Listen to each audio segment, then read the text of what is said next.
This is a special celebrating 250 edition podcast, and this time we're looking specifically at donkeys, heritage breed donkeys in our American history as we celebrate the nation's 250th birthday. And today we've got a variety of experts joining us from across the country to talk about donkeys, their role, and to talk about the critically endangered donkeys that appear on the conservation priority list as well. So without dragging it out, we'll go ahead and we'll get started. We'll have our panelists introduce themselves, and then we'll explore the wonderful world of donkeys. So Bob, let's start with you, calling in all the way from Montana. Bob, tell us about you, what you raise, and your role in donkey production.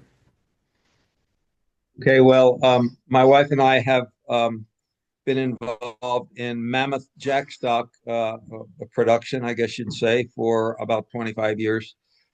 We raise and sell donkeys. Our herd sire is Highlander from Blue Mountain stock, and he's getting pretty old, but still doing his work. We're in Missoula, Montana, and we're Lazy BD Donkey Farm. Very good, very good. And joining us, they're kind of neighbors, but not really, but they're joining us together, Leah and Patrick. Patrick, let's start with you. Tell us about you. My name is Patrick Archer with Texas Poitou Donkeys, and we are located in North Texas, about 35 miles south of Fort Worth, and have been raising Poitou donkeys for about 16 years now. Okay, and sitting next to Patrick is Leah. Leah, introduce yourself, please. Hi, I'm Leah Patton. I am the registrar for the American Donkey and Mule Society. We're in North Texas, but I'm about an hour north of Dallas. And we have been registering, the ADMS has been around coming up on its 60th year. And I've been working there for 30 years in all aspects of learning about all of the breeds that are covered under our umbrella, which is everything in the United States. We have members from around the world, so we are also involved in the miniatures and specifically with the Poitou donkeys. Okay, perfect. And I think it's fair to say that Leah has forgotten more about donkeys than I will ever know. So, Leah, let's start with you. When we talk about American livestock and we talk about the development of livestock throughout our nation's history, for a lot of folks, I don't think donkeys are something that come to mind. Yet this animal has played a pivotal role in American history, hasn't it? Absolutely true. Donkeys are unfortunately still worldwide thought of a lot as a second-class citizen. They don't realize that donkeys are extremely important, not only as their own self, but for the production of mules. During the Revolutionary War, during the Civil Wars, all the way up until about the 1920s, 1930s, when mechanization became much more popular, donkeys were absolutely needed to produce mules that plowed, that packed. During the wars, pack mules carried the artillery over mountains where nothing but a helicopter could get things to. That's still true a lot today. There's still a Grand Canyon pack string. If they think of a burro, more people think of donkeys as burros, and of course there were the California Gold Rush burros, but for the most part, they don't realize the import that if we did not have donkeys to produce mules, we would not have a lot of the infrastructure of the United States, highways, the canals, say packing, forestry service. All of this is dependent on muscle power, and the mule is the ideal animal to do it. Without a donkey, you don't get a mule.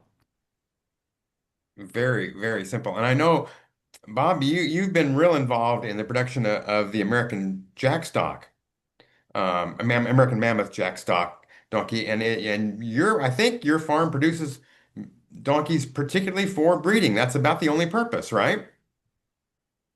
Well, it's true what Leah said, that donkeys or long ears, let's put it that way, mules in particular, were the workforce that people desired. Donkeys are required to get the mule.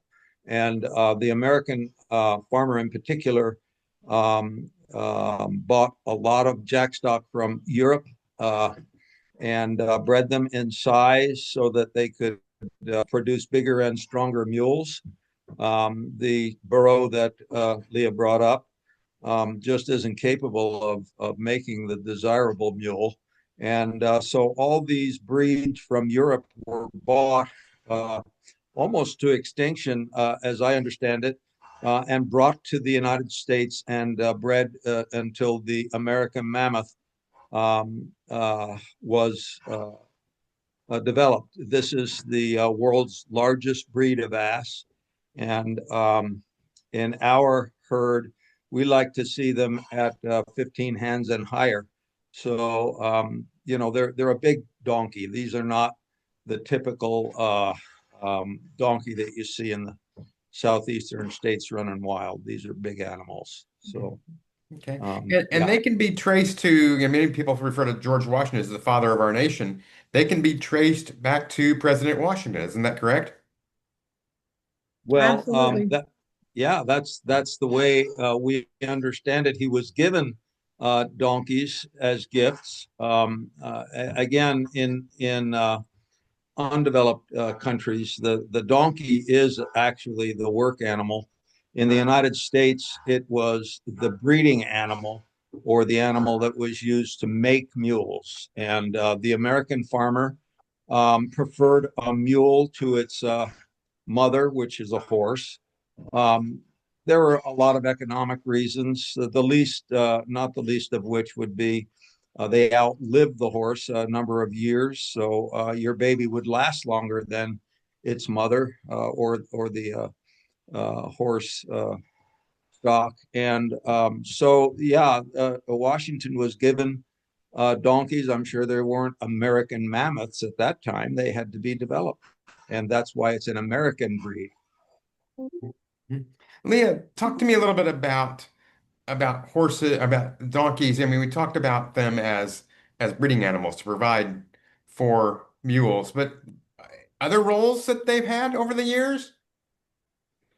Donkeys are popular once people get to know them. They're a lot friendlier in general than a horse and very popular as pets, especially when we're talking about the miniature donkey. Humans have a fascination with anything that's outside the realm of what's considered to be normal. Miniaturized animals, giant animals, animals that are unusual colors.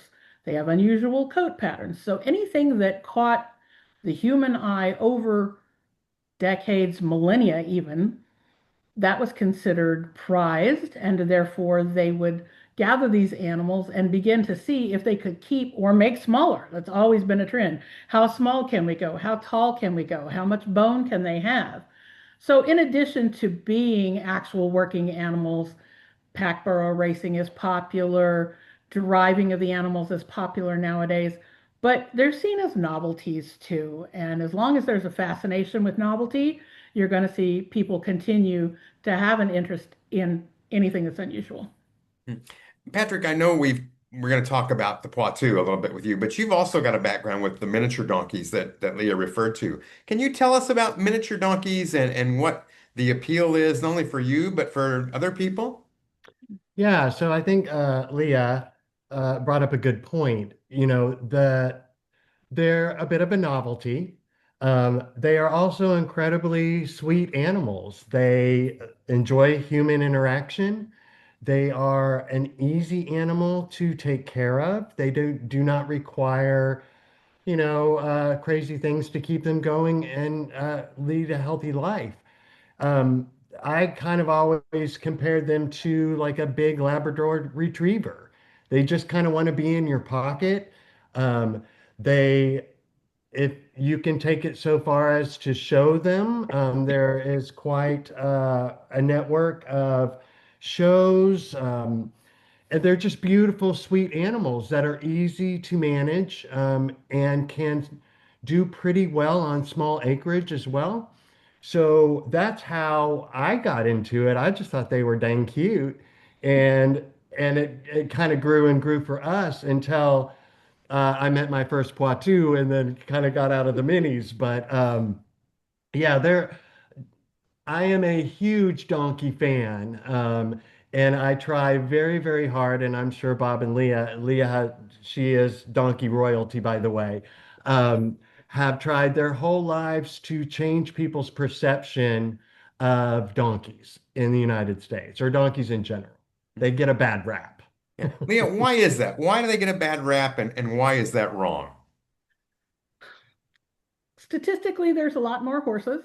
than there are donkeys. And horses are high stepping and they're elegant and they race and aren't they beautiful? People just see that different. When they look at a horse, they're thinking, oh, look, it's an Arabian. It's got an arched neck and it's an arched tail and it prances and snorts. Donkeys don't have arched necks. Do they prance? Do they snort? Absolutely. But then they open their mouth and this bray comes out instead of a horse whinny. A lot of people are taken aback by that. But they've also looked at stories that they've been told for at least 1,000 years about how that's just a work animal, that's just a pack animal, it's not elegant, it's not wonderful, it can't do the things that a horse can do. That's really untrue, but it's been perpetuated, and until somebody breaks that cycle, that's what people are going to believe. Yeah. Mhm. Bob, what do you think of that? You're a donkey guy. Yeah, donkeys get a bad rap. There's no question about that. When people come to my place and listen to the donkeys, the males in particular, bray, it's you bring a little baby over, and you want to pet the donkey, and when he brays, they start crying. I mean, they're not horses. It's true. It's not uncommon, but everybody asks me, what do you do with these donkeys? Do you pack them or do you ride them? Of course, mine are big enough to ride. They're not miniatures. First thing that I noticed in taking them out is donkeys are desert animals. They don't cross water. So when you put a pack string of donkeys together, you better have a really strong horse in the lead so you can pull them across the first stream you get to, because they'll just stand there and look at you. When you get to the first hillside that the horses are going to take you down, the donkeys stand at the top and look down it, and they go, "I'm going down there." The point is they're smarter than their mothers.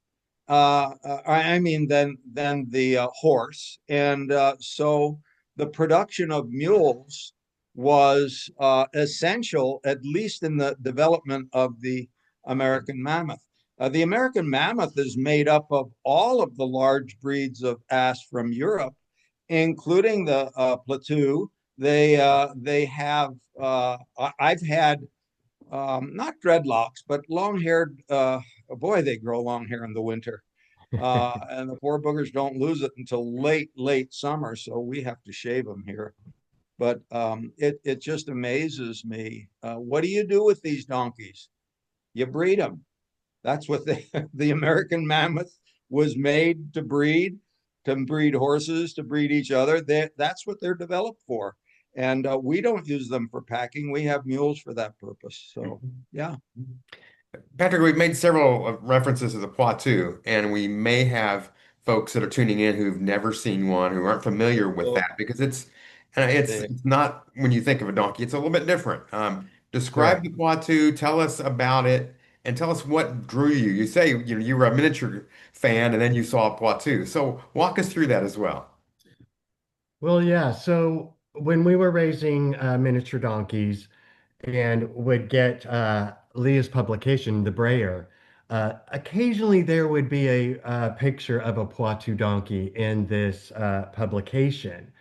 So I knew what a Poitou was, never thought in my wildest dreams I would ever see one in person. And had some friends that had been at an exotic animal sale and picked up this big hairy donkey. And we were riding through their pasture, and I said, "Whoa, stop immediately. I have got to see this donkey." And I begged them if they would sell her to me, and they said, "Yep." And that started this whole crazy thing.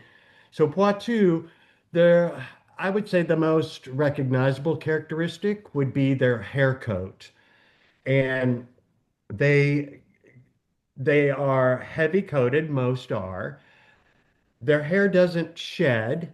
It the old hair twists onto the new hair growth and it starts to form dreadlocks, for lack of a better term. There is a French term, Cadenet. cadenet, and it can grow so long that it drags the ground. So it makes them look prehistoric in a way. Um, they are large donkeys, really heavy boned is what you want to see.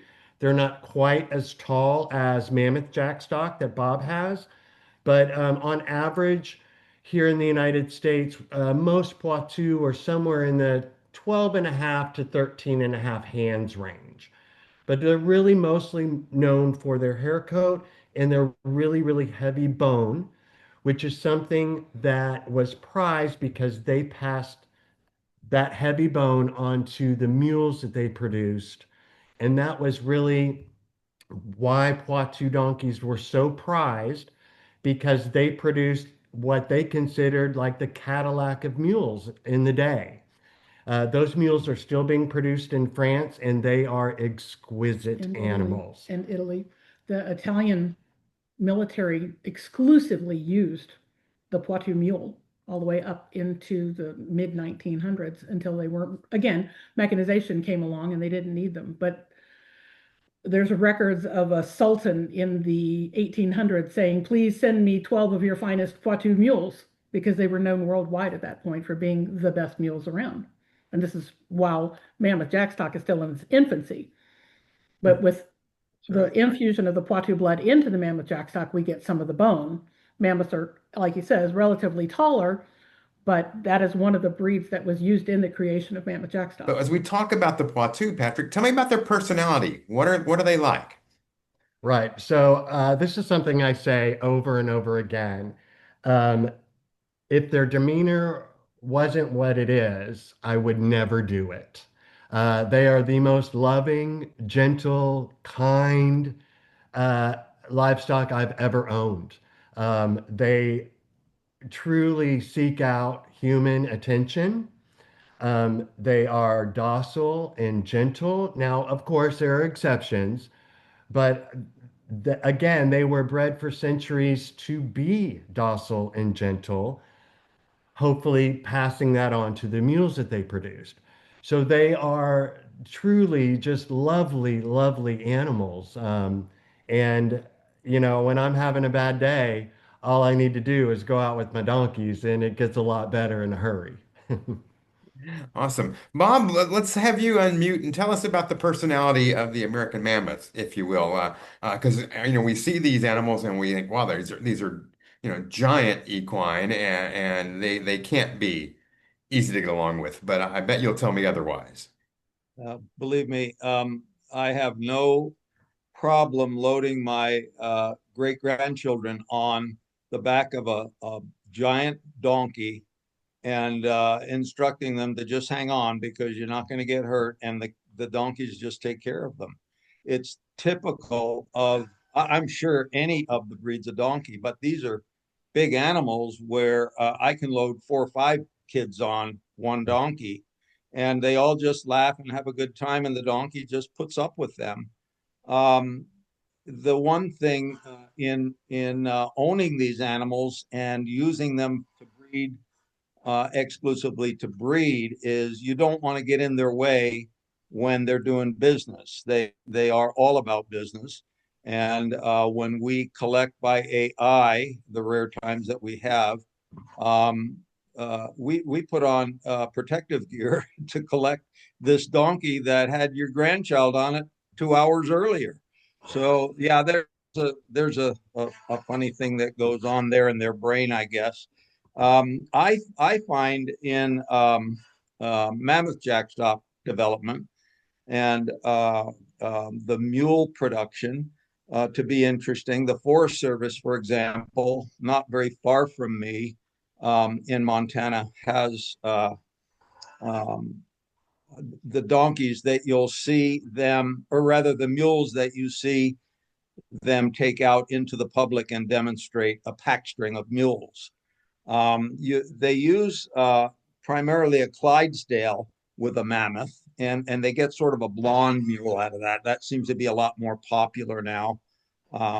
Like Leah said, the exotic colors are more common, whereas the original of the breed was black with white points, white nose, white belly. That's all you would see in a mammoth donkey, but now you see more and more other kinds. The Forest Service uses these animals for shows now, but in developing our national forests, mule strings were very common because you couldn't get vehicles in there. and they still serve a purpose in that regard. We still take people into the backcountry because vehicles aren't allowed, not because they can't, use them. But the thing about mule in regard to draft, if you look at the 20 mule team borax, we're all familiar with that. You have 20 mules in a hitch. Probably a large hitch of horses is 8. So when you compare that to 20 mules, there seems to be something about the personality in the mule that comes from the donkey to allow it to be able to work. I've seen pictures of 30 plus mules drawing farm equipment from the 1800s in the wheat fields and so forth. You're just not going to see a 30 hitch of horses. It just there's too much interaction, too much, particularly if you throw mares in there. You got a real nutcase going on. Mules seem to do the job.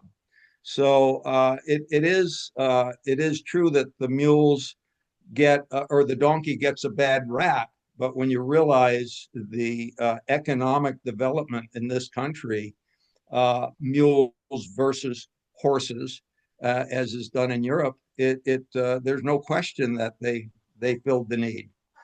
Leah, what you mentioned earlier, the importance of donkeys and mules in America, but I want you to elaborate on that.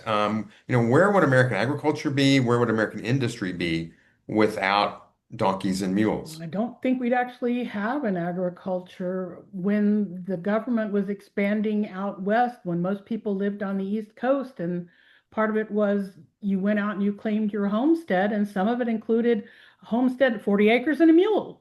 If you went out and you stuck it out for 5 years on these remote places in Indian Territory and where there wasn't a town anywhere, you had to have something. You might have a team of horses to help take up some of the slack, but that mule can do the plowing, breaking that sod earth a lot easier than the horse can.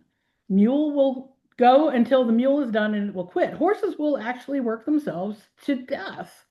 And a mule knows better. It's got some savvy there and it'll stop. The pack burros, yes, with the gold miners, it made a difference for a lot of them, but not everybody had one. He could carry more than the man could carry. He's much more food efficient. Donkeys can live in situations where some horses could never get along. Absolutely. And again, the companionship of these animals. Yes, I love my horses. Do I spend time out with my horses? Yes. But when my daughter was little, she would go out in the pasture, and I never, ever had to worry being in a herd of 30 longhorn cattle where my daughter was because she had 4 donkeys forming a little palisade around her. And all I had to do was look for the ears, and there was my daughter in the middle of this. Donkeys pointing out, looking, and even though there wasn't a donkey pointing to the back, those ears were to the back to make sure that nothing came up behind her. Something that's interesting too, when we're talking about horses versus donkeys, horses are actually afraid of donkeys the first time they see them. If a horse has never seen a donkey and you take a donkey to a big expo, we took my Poitou donkey Thor to the Fort Worth Horserama Expo, and he stepped off the trailer and 2 Arabians fainted. Their ears stuck straight up in their heads and they started shaking and they started backing up to the point that they quite literally fell over backwards. They had no idea what he was. And horses see a donkey for the first time, they freak out. There are shows that specify in their show bills, no donkeys or mules. And I call those show bills and I say, look, if you're afraid that the horses are going to freak out, then the night before we need to have the donkey and mule competitors come and bring their animals out. Let them see that it's just a funny looking equine. It's not a monster. It didn't come from Mars. Yes, its ears look funny. It sounds funny. Probably smells funny. But once they get used to it, horses and donkeys and mules get along just fine. Horses and mules get along just fine. People ask, well, will a mare reject her mule colt? Of course not. No more than any other animal will reject its baby at birth. It does happen. But that's her baby. She doesn't care if its ears are long. That's her baby. She loves it. So again, all this mythology, all of these things, they grow, they take on a life of their own, and they make it difficult for people that are actually trying to utilize these animals and point this towards the better for the future. Very good. Talking about companionship and people love them. Patrick, let's talk about miniatures. I know they are incredibly popular, not only on your farm, but around the country. Tell us about the miniature donkey and what makes it, an attractive animal for folks and their personality and their role.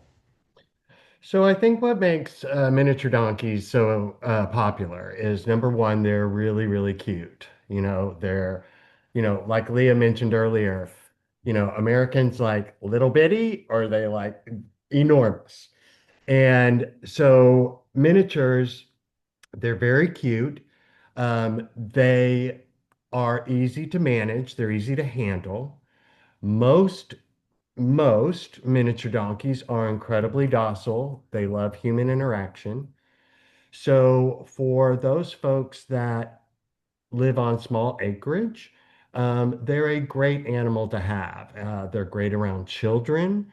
Um, you know, it was rare that we ever ran across a miniature donkey that was aggressive. Again, Bob brought up a good point where, yeah, you're not gonna, get in the middle of a Jack and a Jennet breeding. Even in the minis, you just don't do that. But as a whole, they're just easy, very cute, lovable animals that are for kind of the novice homesteader or small acreage person, they're just a great addition to a family farm. And what's their role on the farm or homestead? Being cute, honestly, miniature donkeys, there is quite an elaborate show world. There's quite an elaborate or extensive breeder market. They can be trained to pull carts. We see that quite a bit. Um, Leah, you could probably speak more to the minis. What are people using them for mostly? Again, it's regional and cyclical. You never know. Down here in Texas, there's a really huge gathering of miniature breeders. You'll see a lot of them at the state fair at the show. You'll see a lot of them in Fort Worth at the show. On the East Coast, they're big. On California side, it's mules. You're not going to see nearly as many miniature donkeys. Up in Canada, minis are popular again. There was a very nice fellow named Jerry that used to train teams of working miniature donkeys. And he was a big man, and yet his slightly on the larger side, they were about 35 inches, 36 being the cutoff. But he had a team of geldings that were 35 inches that could pull a cart or wagon, itself weighing a couple of 100 pounds, with several adults. They were well muscled, trained, mature animals, and had he hooked them to a plow, they probably could have plowed a field. Obviously, you're going to want to work with the body type and the weight and the age, the maturity of the animal. But even a smaller miniature donkey, raised properly, trained properly, can pull an adult in a cart. So there's an appeal there. A lot of pony breeds in the horse world only allow children up to a certain age or certain weight or certain height, and the adults don't get to work with the animals. The miniature donkeys, you're going to see adults of every age, you're going to see kids of every age and size. And for the most part, the minis, they don't care who's handling them as long as they're treated and loved. They'll do the same thing with a 3-year-old on the end of the lead line as they will with a 93-year-old on the end of a lead line. They will tolerate being dressed up in costume. They will tolerate, for the most part, going through trail classes. Sometimes they, what is that? But of course, that's true of almost any equine. You'll get them in there and they kind of act a little silly and do weird things. But when we were at the state fair, my daughter, the picture that I've been showing here with the minis just showed how doggone cute they are. My daughter had not met that little miniature. There's 2 little mini Jennies in there. And a friend has said, she wants to show, then I will loan her a donkey.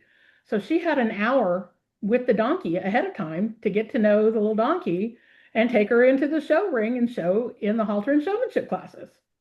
And they did great because, again, that's a donkey personality. What can we do? How are we conserving them? What's the future look like for donkeys across the country?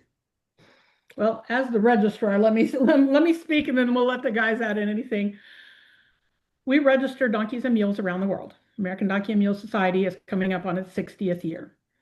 And we have a registry book for specifically for miniature donkeys that have traceable pedigrees and basically follow the rules. They need permanent ID. We have another book that's for every other kind of donkey. We have a book for mules. People need to realize that when the USDA puts out their numbers in April or whenever they release their reports and say the 2024 numbers for cattle was 16 million, blah, blah, blah, blah, blah. The number for horses was 4 million, blah, blah, blah, blah, blah. Well, we're counted in that. Donkeys are counted as a horse, they are an equine. And for every animal that is not registered, that's one more that doesn't go into that, which determines farming grants, determines what kind of development is going to be for new vaccines, or if you're in different states, it says you can keep 2 horses on 1 acre. You can keep 4 horses on 1 acre. Some states, it's 1 horse per acre. They look at those registry statistics that are sent in by the various registries to say, oh, well, look, there was only 200 of that animal registered this year. So obviously it's not enough to count. Every registered animal, there's 4 or 5 that are not registered. So when you're talking about a conservation animal, if there's 2,000 mammoths out there, but we only got registration for 50 of them, we're going to report that as there's 50 animals born this year. That's not a truthful number, and it doesn't help anybody in the long run. So we encourage them to go ahead and continue with that, because we can also help you with resources of, is there anybody else in my state that's doing this? Is there anybody else in this? Is there anybody in the state of California that has, I'm looking specifically for a brown and white 32-inch spotted miniature donkey. Is there anybody in California? Yes, I have members in California and they're breeding spotted. Let me refer you to them. So you need the network, you need the interconnectivity. And it's really not there as much for the donkeys as it is for a lot of the horse breeds. And Leah, how can individuals reach out to your organization? Well, they can reach us on our website, lovelongears.com, LOVELONGEARS.com. We have a Facebook page. We get mentioned on a lot of Facebook pages. Basically, you find a donkey Facebook page and you tag me, I'll get back to you. You can also email us at lovelongears@hotmail.com. Perfect. Let's speak some more about conservation efforts. Patrick, what are you saying? Wow. So, Poitou, uh, it has been a journey and it continues to be. And it is one that is exciting, frustrating, depressing, all of the feelings. And we have been so lucky that folks like Leah have done some amazing things in the past and retained just some really vital information that uh, still is important today. We also are so grateful for the Livestock Conservancy, and we work very closely with Jeanette Berenger and Charlene Couch and our relationship with our French partners. So our largest challenge is genetics, and the numbers of Poitou in the United States is incredibly small. Through the Livestock Conservancy, a few years back, we did the U.S. Poitou donkey census, and we pulled DNA from every Poitou we could find in the United States. Um, and based off of those numbers, we feel like, and this is probably padding it quite a bit, that there are anywhere from 50 to 70, probably high percentage or pure Poitou in the United States. Many of those animals have already aged out of breeding. So it is a daunting experiment task to try to save this breed here in the States. We are doing everything we can to produce the highest quality foal that we can based with using the genetics that we have. It is challenging. Poitou have come with a lot of peculiarities in breeding that make it difficult.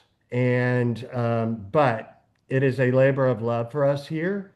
And anybody that owns a Poitou will understand what I'm talking about. It is a passion. And, I say this over and over. Poitou donkeys got in the dire straits that they're in because of human beings, and it's going to take human beings to get them out of it.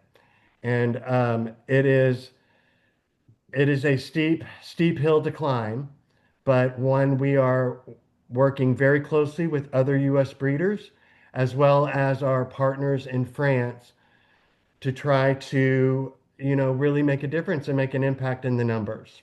Okay.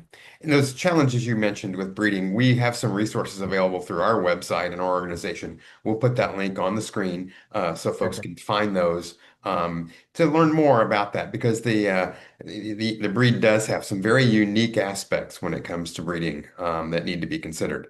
Bob, what do you see when you look in your crystal ball about conservation, and not only of American mammoth jackstocks, but also donkeys in general? Well, Leah's comment that miniatures, for example, have a huge following in Texas alone, and that at a particular show there would be numerous animals. I haven't shown any of our jacks in several years. If in Montana they were to show or have a class at any equine show for, say, Poitou donkeys, the entry would be zero. There wouldn't be any. Okay. If you show in our Northwest area mammoth jackstock, you're going to be lucky to show 4 animals. It's real hard not to get a ribbon. Okay. If you show 4 animals, chances are very good that 2 of them are being represented as mammoth jackstock, and they aren't. They don't even meet minimum requirements. So we've allowed this genetic pool to decline. I'll never forget when I bought Highlander, the lady that sold him to me said, I really appreciate the fact that you want to make mules. My son and I wanted a nice pack string, and but your problem is the genetic pool is diminishing, and and as I said once before, we have sold probably a dozen male donkeys, mammoth, probably going to grow to the desired height to be mammoth. And of the dozen, I doubt very much that any of them have reproduced their own kind. So the problem we have today with mammoths is where Patrick's going through specifically seeking out Poitou donkeys. The pure breed is very important to him. With mammoths, people just think of big burros, and they throw it into the mammoth pool.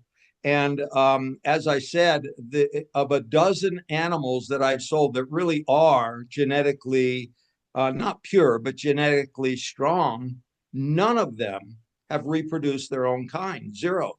So where are we going to have these donkeys to show our grandchildren? They're not going to exist. I'm trying to, we've had genets die off. Different. We've been in the business 20 years. You can't replace them. When you find them, I drove all the way to Eddyville, Nebraska, to buy a mammoth Jenny from a gal. Had a great deal on it. I mean, it was fantastic. Drove all the way there, and I drove away with a 12 and a half hand animal, not even close to a mammoth. I brought it home, named it Eddie. She's really a neat. Everybody asks me, why do you call your Jenny Eddie? Well, that's so I remember not to go back to Eddyville and buy another mammoth. People don't know that the gene pool is diminishing, not expanding. So you can't even, it doesn't matter what kind of money you have. You just can't buy your way into this fact that the animals that are being bred are being used for exactly what the breed was developed for, and that's mule production, not donkey production. But we're kind of in a catch-22 there, aren't we? Exactly. Yes. Perfect. How do we overcome that, Leah? It's hard. Being the registrar, I see new registrations, I see transfers, a lot of popularity right now for the miniature donkeys. They're going over to France and Germany. The people that were very big into creating miniature donkeys, breeding miniature donkeys, supporting the breed, we're aging out. We start getting into our 60s and it's a lot of work. Do you want to run a farm when you're 60 and 70? And a lot of the younger people haven't been brought up around the animals and they don't understand that they're not just pets, that if you want to keep a breed growing, you've got to actually keep breeding forward. Breeder incentives are a great thing, putting breeding clauses in, bringing these people onto your farm and encouraging them to visit and see what's going on instead of online sales. Online is great. Facebook is great. All of these things are supportive, but you're going to find as many people trying to scam you out of money as you are trying to actually support you and educate you. My best advice is educate, educate, educate. Make friends, go to the shows, send your friends, say, hey, I'm going to the show. You talked about you were interested in donkeys. Let's go to the show. Let's go meet the donkeys. Let's go meet the breeders. Learn about it. Join the Facebook groups, get in the discussions and do that. Get your hands on the animals. Fall in love with the animals, and then you're going to start seeing that. We talked about the numbers of Poitou donkeys. In the 80s, there was a survey done, and they thought that there were 44 purebred Poitou donkeys left in the entire world. So to have 40 years down the road, 50 to 75 in the United States, that's fabulous. They started a rebreeding program in France because they managed to introduce them to some of the younger people, and the younger people got interested. And so they started breeding in common donkeys to the Poitous to get F2 half-breds, F3 75%, and it took off. And now there's more there in France. We need to see the same thing here in the United States, not only people that are just saying, hey, I want a Poitou donkey. That's wonderful. If you want a Poitou donkey, we've got geldings to sell you. If you want to support the Poitou donkey, that's what we need. We need people that are going to do a little bit of dedication, get a Jack, get 3 Jennies, and start carrying forward with this program. And it really doesn't matter what breed you're looking at, honestly and truly. Doesn't matter if it's Poitous, Mammoths, miniature donkeys, Dartmoor ponies, doesn't matter. If you're going to support a breed, then you need to be in hand with breeders and a breeding effort. Very good. Patrick, any final thoughts as we wrap up our Celebrating 250 Heritage Herds and Flocks Donkeys podcast? You know, I am hopeful for the future of Poitou in the United States. And I think, Leah brings up a really great point in that myself alone is not going to be able to do it. Bob's not going to be able to do it on his own. Um, I think one of the struggles that we've had in the past is that Poitou, breeding Poitou and raising Poitou in the United States got incredibly disorganized, and everybody was their own little island and not communicating. The times have changed, and we are getting much more organized. Breeders we are working through our breeding plans for the next year, 5 years, 10 years to hopefully, do the best that we can.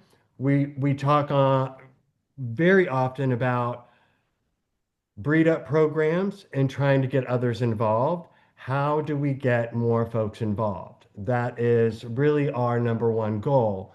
So there is a light at the end of the tunnel.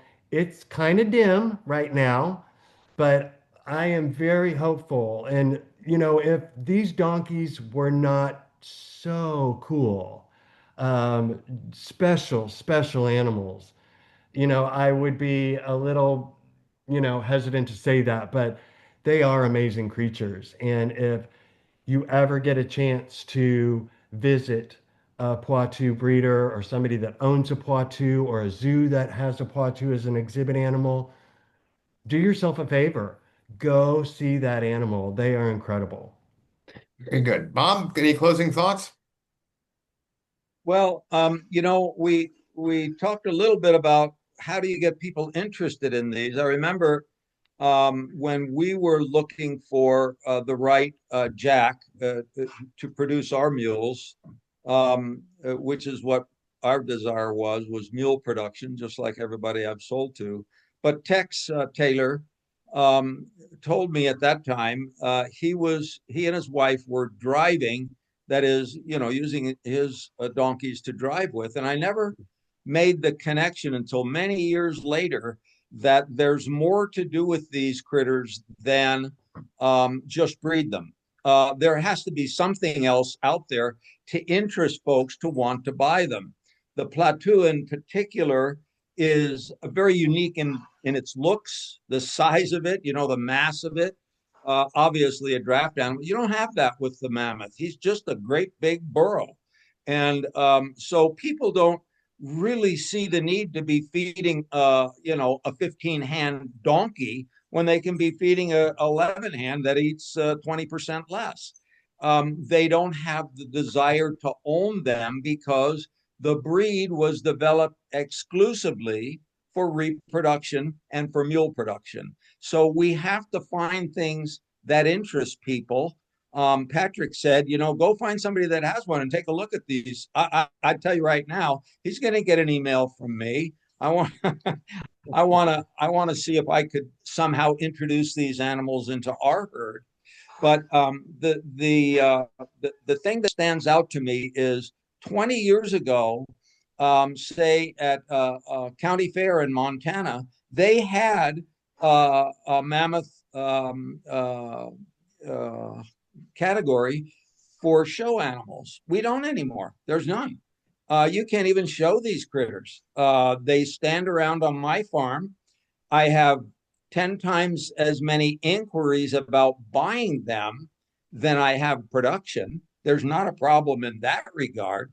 But again, all of the animals sold and all of the inquiries are, we want a pack string of mules. And that's the problem that we have. We need to find young people that are interested in keeping the genetic pool active instead of just taking the animals and, okay, you got a Jenny, you don't know what to do with her. She's really sweet on the place and the grandkids ride her, but we don't reproduce. We don't have more donkeys, mammoth donkeys in our case. So yeah. Good points. And we're going to share resources on our website. Leah wrote a fantastic blog post as part of our Celebrating 250 program. It's available on our website at livestockconservancy.org.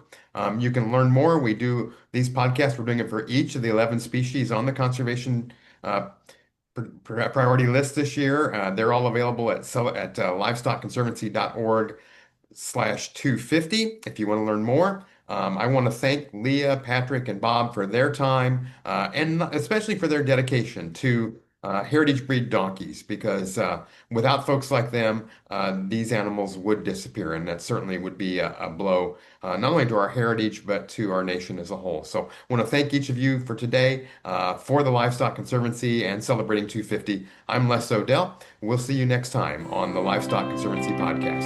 Thank you for joining us.